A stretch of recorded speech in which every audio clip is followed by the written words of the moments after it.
Tudo que recebemos de Deus é vontade dele, é obra dele. Ninguém é usado por acaso, mas às vezes recebemos uma revelação que nós enchemos o coração de alegria. Mas também tem outro jeito que ele trabalha em nós sem que a gente perceba. Ele disse em João 14:11, crede-me que eu estou no Pai, crede-me que estou no Pai e o Pai em mim.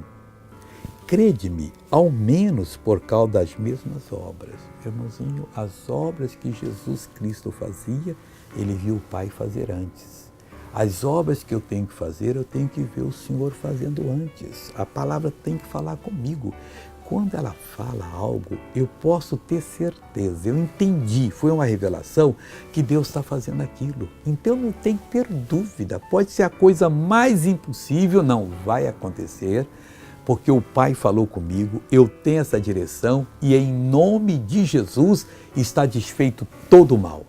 Olha, vamos agora então ver uma pessoa que foi abençoada, uma obra de Deus. O que Deus fez pela Liberty?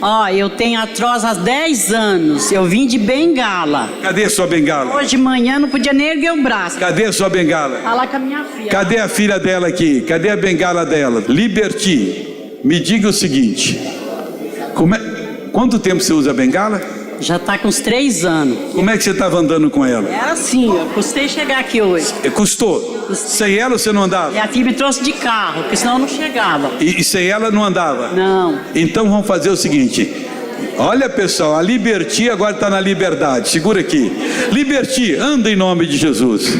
Aleluia, aleluia, aleluia, aleluia. Aleluia, aleluia, aleluia, aleluia, glória. Agora vamos orar àquele em quem temos de crer, Pai. Temos que crer em Ti e crer em Teu Filho. E Deus, para que as mesmas obras que o Senhor fazia, como Ele fazia, nós também possamos fazê-las. Nós não podemos ser exceção, Deus, nós não podemos ser o estraga-prazer do Senhor, ao contrário. Nós unimos a nossa fé agora, repreendemos todo o mal e ordenamos, saia em nome de Jesus Cristo. Fique curado agora. Amém.